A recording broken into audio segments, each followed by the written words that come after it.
Hello. Hi, Good Shamsha. It's morning. nice to meet you. How are you doing today? Thank you and good morning. And it's nice to meet you too. Okay, why don't you tell me a little bit about yourself, Shamsha? Okay, so my name is Shamsher Yadav. I'm from Chandauli, Uttar Pradesh. And if I talk about my education, so recently I'm doing Bachelor of Education. And Right. apart from this, I run my own school in my hometown. And if I tell what to do, I like very much. So I like to learn English, improve my English, and I give the training to my students so that they can be fluent in English. That's all about me. Right. And I'm Selena. I come from Kerala. And yeah, I am a student and a tutor as well. So yeah, we're all, I think, multitasking in our own way. So what do you want to do today, Shamsher? Is there a particular area about the language that has piqued your interests lately? Or should we talk in general about what any learner can deal with when it comes to learning the language, or what are the tricks and tips they can grasp in order to try and perfect it? What do you want to talk? Shoot, whatever works for Okay, you, we okay. can talk about that. Yeah. So first of all, I would like to decide the topic. That is, topic is very common. It's a family, importance of family in our life. Okay. So I have already, I think, mentioned in the when I was booking this session. So that time I mentioned this point. So today I will go with this topic. So what do you think about the family? How important is family for us? I think that when we look at ourselves as humans, right, Shamsher, I think that we are social beings. Humans are social beings. And I think that because we're social beings, we need to communicate with other people. And at a very young age, from infancy, the first point of contact for any human being is their family. It's their father or their mother or their next of kin, right? So I believe that the Mhm. concept of family is very important for any child's emotional growth, because we need to communicate. When you live an isolated life, it is not possible for us to interact with humans or other beings in general. And the more you learn, well, the most you learn out of communication is something that you get from families, right? And at the same time, families become important when they maintain good relationships. If a person Yes, of course. born I into like. Yes, if a person is born into a troubled household, or if a person is with the next of kin that they might not emotionally connect with, then there's no Mhm. concept of family that exists over there. It's already a broken household. So I think that having a healthy, good family atmosphere is what we all aspire to have at different stages of our lives. And some people are Yes. quite fortunate to be born with it. Some people acquire it over their lives. Maybe you might have a found family in your friends or the people that you meet along the way. Or, Mhm. yeah, this is in general what we see with people and family. What do you think? Why don't you tell me what do you think So, about the matter? if I talk about over this topic, so family is just you can say is a garden where every people's just grown up and properly they take care of in the guidance of their parents, and after they decide their future. Yeah. You were saying? And family is very important in our life. If we have a family, so just think about those people, those boys and girls, a member who does not have a family, so he feel very sad. But we are very lucky to have a family, and family just nurture us and give us a lot of things, not only education. Okay, behave, how to behave, how to deal with the situation, and how to manage our life in the future. Okay, these all things we basically learn from our family in the first time. Right. And I completely agree with you, because there are some things that we, as humans, there are a lot of emotional needs that we need. For example, the concept of nurturing. All right. It's Hmm. something attribute to mothers. We attribute comfort. We attribute nurture to mothers. We attribute protecting. We attribute defending to our fathers. And sometimes it can go both ways as well. Fathers can be nurturing as well. Mothers can be the protectors of the family. So we live in a world where there are certain aspects of emotions that are tied to that family space. And I think that's one of the biggest missings that we have as adults, right? Because as a child, we get pampered a Mm-hmm. lot. We grow up in a Mm-hmm. house where our needs are completely met. The only thing that we have to focus on is school, going to school, coming back, and all our needs are met, right? We have food, we have the love that you get from a family. And this is, of course, in a good domestic household, or in a good household where there's a good family dynamic. And you also Mm-hmm. have siblings with whom you might fight. But as an adult, it progresses into a more isolated life where you have to Mm-hmm. work. But nowadays, the scenario and the nature of the family is going to completely change. Understanding the meaning of the family, and they are not trying to be familiar. So Right. that's why the nature of the family nowadays completely changed that used to be in the past. What would you say is the change that you've noticed when it used to be, perhaps as a child for you, and how it is now as an adult for you? What do you think is the change that you've noticed? Actually, in initial time, their every member was just respecting to each other and loving to each other and live with together in a big family. But nowadays, the family is going to be shortened, going to small. People are not liking to be live together. They are trying to. They like to be separated. So that's why bringing out the love and affection that we used to get from the family, that today nowadays it is not, because the members are trying to be separate. They are just get separate from the main family, and they are struggling a lot. And so because of those, okay, because of whole family, they are used to be joint family and separated family. But nowadays joint family is very rare. Only very small families existing nowadays. And these are things happening just because of affection, because of some people are going to outside for earning, for education, for job. So that they go there and settle there. So Right, that's right. why family are going. Right.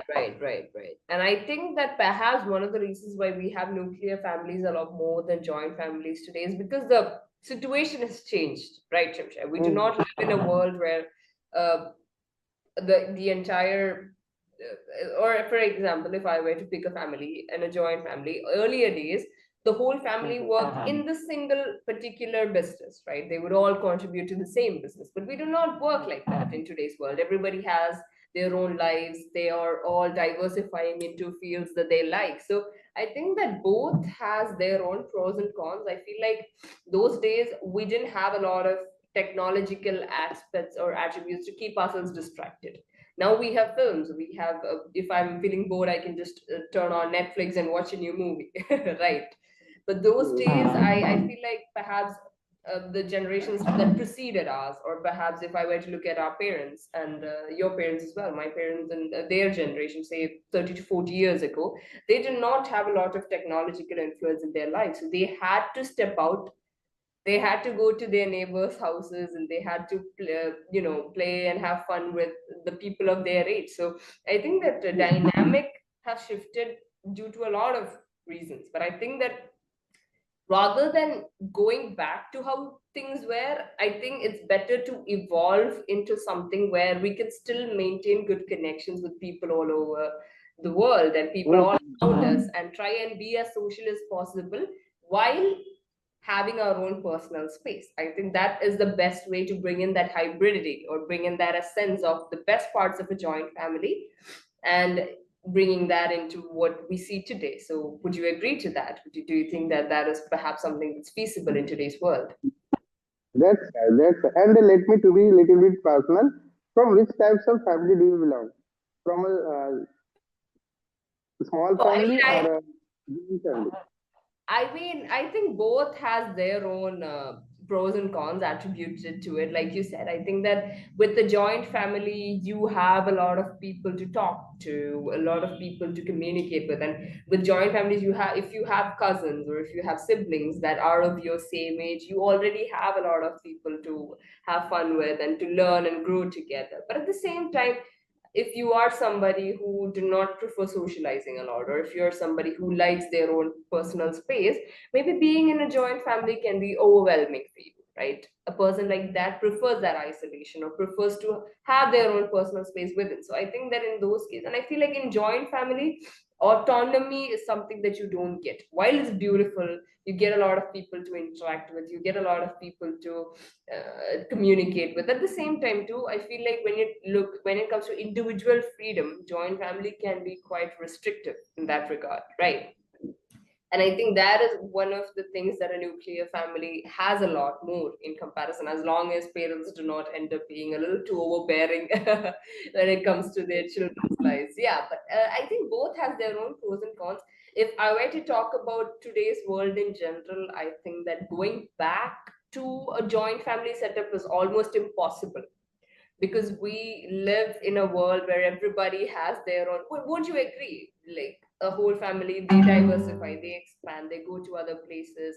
We all live out our own personal passions and ambitions rather than sticking to the collective good of the family. And what we need to realize is the population is quite vast than what it was perhaps 4 to 5 decades ago. So the concept of maybe, I don't know, 10 to 15 people living in the same house is not practical, because we all need to learn and seek out resources on our own. So I feel like maintaining the connections that you might have from a joint family setup while living your isolated life is what is the best remedy in today's world. You get the best of both worlds and you move ahead. And if you are somebody who prefers that collective existence where you have your siblings and their families with you and you're all growing up together, that's completely fine. I think that it depends from person to person. There's nothing wrong with desiring that. But at the same time, if you are somebody who values personal space, if you're somebody who likes to have some time to yourself,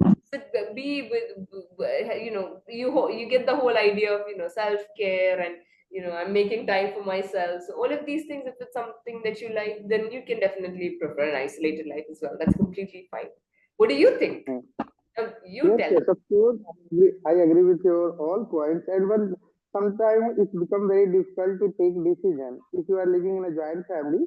So something related to your study or some decision that are you are going to take in your life. So if you are in a joint family, so you have to meet with a lot of member, and sometimes you just your decision become okay very difficult to take or go outside. Suppose any girl has to go outside for the higher study. So in the joint family, so they have to face a lot of difficulties. He have to meet his uncle and grandparents. After that, his rest of the members, he will have to Right. take. But if they are living in a single family, so just he discuss with his mother and father, and very soon he get a chance to go outside for a higher study or whatever she wants to do, something different from usual.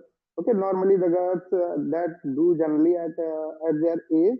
But if any girls want to do something special, do something better, than others girl. So if she is from a small family, so it is very easy to take decision, okay, convince their parents. But if she is belong to a joint family, so that time it becomes a little bit difficult to convince all people. So I think this is a bad thing. And one thing more, if anyone living in a joint family, so students, okay, students get a lot of opportunity, a lot of time for study.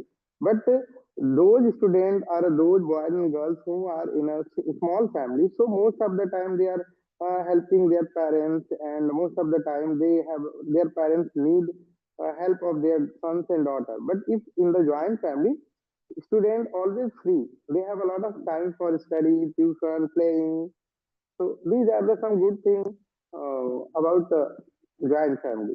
Yeah, and what I really like about this topic that you put forward, right, Chimshay, for today's discussion is that the concept of family is something that I would say in general is dying in today's world because we no longer, I personally, if I were to talk about my personal experience, I would say I do not put in a lot of effort to trying and maintaining connections. And it's a flaw, it's a very big flaw because as humans, we need to make sure that we are communicating to other people, we are maintaining good relationships, so that social life needs to be there in everybody's life, I would say.